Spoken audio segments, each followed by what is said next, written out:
मैं शिव शिष्य आदित्य सिंह आप सभी को प्रणाम करता हूँ। मैं अक्सर गुरु भाई गुरु बहनों से बात करता रहता हूँ शिव गुरु की चर्चा को लेकर। अभी 2 दिन पहले एक गुरु भाई से मेरी बात हो रही थी शिव गुरु की चर्चा को लेकर। तो बोले कि गुरु भाई आप बहुत बढ़िया विचार रखते हैं, अपने वीडियो के माध्यम से, चैनल के माध्यम से एक विषय पर आप विचार जरूर रखिएगा। मैंने उनसे पूछा कि कौन सा विषय है, तो उन्होंने कहा कि एक विषय है कि लोग शिव को गुरु बना तो रहे हैं, लेकिन बहुत कम लोग ऐसे हैं जो शिव को गुरु बनाकर नियम करते हैं। ज्यादातर लोग शिव को गुरु बनाकर नियम नहीं करते हैं और घर में बैठ जाते हैं। ऐसा क्यों है, इस बारे में अपना विचार जरूर रखिएगा। तो मैंने कहा कि मैं जरूर इस विषय पर मैं अपना विचार रखूंगा। मैंने बहुत से फिर उसके बाद गुरु भाई गुरु बहनों से फोन किया जो कि शिव को गुरु बना लिए हैं लेकिन नियम नहीं कर रहे। मैंने उनसे कारण जानने का प्रयास किया कि आखिर क्या है। तो जो मुझे कारण समझ में आया, पहला कारण तो ये समझ आया कि उनको जबरदस्ती शिव गुरु का चेला बना दिया गया। दूसरा कारण कि उनके मन में शिव गुरु के लिए कोई प्रेम समर्पण नहीं। और तीसरा कारण यह आया समझ में कि लोग उनकी बुराई करने लगते हैं, इस डर से वो गुरु के काम को छोड़ देते हैं। जो तीसरा कारण है ना, ये कारण शुरुआत में मेरे साथ भी ऐसे होता था। जब मैं शिव गुरु की चर्चा किया करता था, लोगों को बताया करता था, तो लोग क्या क्या कहते थे कि 900 चूहे खाकर बिल्ली चली हज को, उल्टे सीधे काम करके साधु हो गया है, महात्मा हो गया है, ऐसा कुछ बहुत कुछ मैंने भी सहा है। लेकिन शिव गुरु के नियम को मैंने छोड़ा नहीं, शिव गुरु के नियम को करना मैंने छोड़ा नहीं, करता ही रहा। और आज किसी के कुछ कहने का फर्क मुझ पर नहीं पड़ता। तीसरा कारण जो है कि बड़ा ही खतरनाक कारण है कि लोग हम परेशान करने लगते हैं जैसे जैसे आप शिव गुरु की चर्चा को करने का प्रयास करते हैं, शिव गुरु के काम को करने का प्रयास करते हैं। आपके बारे में उल्टी सीधी बात करने लगते हैं, आपको उल्टे सीधे नामों से संबोधित करने लगते हैं, जो कि जो सह लेता है वो महादेव के रास्ते पे चलता रहता है, जो नहीं सह पाता है वो छोड़ देता है। तो कभी कभी मेरे साथ भी ऐसा होता था कि लगता था कि शिव गुरु का काम ही छोड़, लेकिन ना जाने कैसे शिव गुरु हमेशा मुझे अपने रास्ते पे खींचते रहते थे और आज भी खींचते रहते हैं। तो मैं उन गुरु भाई गुरु बहनों के लिए बात करना चाहता हूँ जो केवल इस चीज के लिए गुरु का काम छोड़ दिए हैं कि लोग उनकी बुराई करते हैं, लोग उनकी निंदा करते हैं। मैं उनके लिए बात बता रहा हूं, अगर वो समझना चाहें तो। एक कहानी के माध्यम से आप लोगों को बता रहा हूं कि एक राज्य में एक राजा था।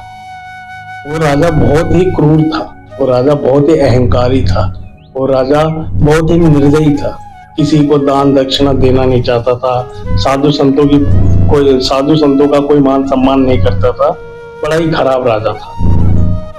तो वो एक दिन राजा जो है कि घूमने की मनसा से अपने घोड़े पर बैठा और घूमने निकल गया। तो रास्ते में एक पेड़ के नीचे एक महात्मा जी बैठे हुए। महात्मा जी राजा के बारे में सब कुछ जानते थे कि वो कैसा स्वभाव का राजा है। ये महात्मा तो महात्मा होते हैं। महात्मा जी ने सोचा चलो एक प्रयास करता हूँ, क्या पता है सुधर जाए।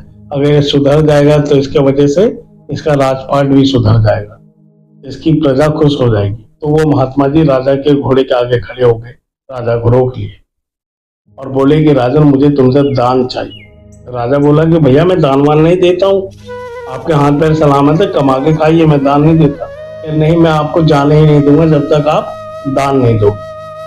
इतना बात ही कर रहे थे राजा और वो महात्मा जी, बात ही कर रहे थे, इतनी देर में उनके घोड़े ने लीद कर दिया।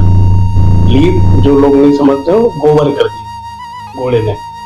तो वो महात्मा जी बोले कि राजा ये जो लीद किया है घोड़े ने, ये तो तेरे काम का नहीं है ना, तो यही दान कर दे।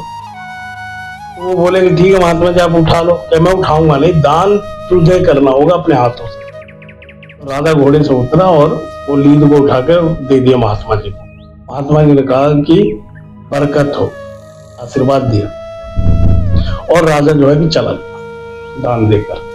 जब राजा सुबह उठा सोकर, उसने देखा कि उसके महल के चारों तरफ घोड़े की लीद ही लीद पड़ी, बदबू से पूरा उसका दरबार ही परेशान हो गया, राजा रानी सब परेशान हो गए। राजा ने जल्दी जल्दी सफाई कराया, वो जितनी सफाई करे उतना ही लीद बढ़ जाए। राजा समझ गए महात्मा जी ने कोई श्राप दे दिया है, तो राजा महात्मा जी को ढूंढने निकल गए। महात्मा जी को ढूंढा, फिर उनसे माफी मांगी, तो महात्मा जी ने कहा कि मैं तुझे रास्ता बता सकता हूँ इस श्राप से बचने का, लेकिन तू मेरे से कोई सवाल नहीं पूछेगा, जो मैं कहूंगा वो करेगा। ठीक है महाराज। तो उसने कहा, महात्मा जी ने कहा कि देखो तुम कुछ ऐसा काम करो कि ये लोग तुम्हारी बुराई करें, तुम्हारी प्रजा, तुम्हारी जनता तुम्हारी बुराई करे, लेकिन तुम काम बुरा मत करना, काम करो अच्छा, लेकिन लोग तुम्हारी बुराई करें, ऐसा कुछ करो। बोला ठीक है, प्रयास करता हूँ। राजा ने पता लगाया कि उसके राज्य में एक वैश्या थी जो काफी समय से बीमार थी। तो राजा जो है कि शाम को वो वैश्या के यहाँ गया, और प्रजा ने देखा कि राजा जो है वैश्या के यहाँ गया, और वैश्या के यहाँ जाकर राजा ने दवा दारू सारी व्यवस्था उसकी की, सेवा किया। इधर लोग बुराई करने लगे राजा की, राजा तो गलत है, वैश्या के चक्कर में रहता है, उल्टे सीधे उसके बारे में बात होने लगी। लेकिन राजा कुछ प्रतिक्रिया नहीं दिखा रहा था। लोग जितनी बुराई कर रहे थे, राजा उसके ऊपर प्रतिक्रिया कुछ दिखाता नहीं था। रोज शाम को जाता था और वैश्या की सेवा करता था और बाहर आ जाता। उसका परिणाम क्या हुआ कि धीरे धीरे लोग जितने उसकी बुराई करते थे, उतना ही उसका जो उसके महल के आसपास जो भी लीद घोड़ी की जमा हो रही थी वो धीरे धीरे कम होने लगी, खत्म हो गई। राजा बड़ा खुश हुआ कि अब जो है सारी परेशानी खत्म हो गई। तो वो महात्मा जी के पास गया, बोला महात्मा जी मैंने जब तो पूछा नहीं था, लेकिन मैं पूछना चाहता हूँ आखिरी चमत्कार हुआ कैसे? जो लीद सफाई करते अपने आप प्रकट हो जा रही थी, दोबारा आ जा रहा था, वो कैसे गायब हो गया? तो महात्मा जी ने बताया कि ये केवल इसलिए हो गया कि तूने काम किया अच्छा और लोगों ने तेरी करी बुराई। जब तुम काम अच्छा करते हो और लोग तुम्हारी बुराई करते हैं, तो वो लोग तुम्हारे हिस्से का पाप अपने हिस्से में ले लेते हैं, तुम्हारे हिस्से का प्रारब्ध जो है, तुम्हारे हिस्से का जो कष्ट है वो अपने हिस्से में ले लेते हैं। लोगों ने तेरे बुरे कर्मों का फल तेरी बुराई करके अपने हिस्से में ले लिया और तेरे को पवित्र कर दिया, तेरे को साफ सुथरा कर दिया। ये कहानी हमको सिखाती है, लोग जितनी बुराई हमारी करते हैं, हमारे अच्छे करने के बाद भी, हम जब अच्छा काम करते हैं लोग हमारी बुराई करते हैं, तो यानी वो हमारा पाप काट रहे हैं, हमारा प्रारब्ध काट रहे हैं। जो भी गुरु भाई गुरु बहन इस वजह से शिव गुरु के काम को नहीं कर रहे हैं कि लोग उनकी बुराई करते हैं, तो वो अब समझ जाएं कि वो लोग जितनी उनकी बुराई कर रहे हैं उतना ही उनके जीवन से दुख पीड़ा कष्ट खत्म हो रहा है, उसकी परवाह उन्हें नहीं होनी चाहिए। अगर कोई आपकी बुराई कर रहा है, इसका आपको फर्क पड़ता है, तो फिर आप कभी भी गुरु से जुड़े नहीं पाएंगे। कोई आपकी बड़ाई कर रहा है, इसका भी अगर फर्क पड़ता है, तो भी आप गुरु से दूर ही हो जाएंगे। तो लोग हमारे साथ क्या व्यवहार कर रहे हैं, अच्छा कर रहे हैं बुरा कर रहे हैं, इसका फर्क हमको नहीं पड़ना चाहिए। हम समान रहें, हम अस्थिर रहें और वो करें जो कि हमको करना चाहिए। तो जो हमारा धर्म है हम केवल वो करें, और हमारे गुरु शिव है, हमारा धर्म है शिव को गुरु बनाकर 3 नियम करने का, और हम 3 नियम करते रहें।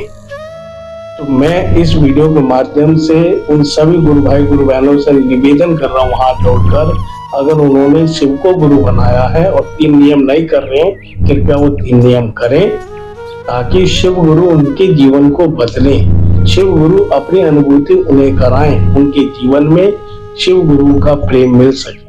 आप सभी को मेरा प्रणाम।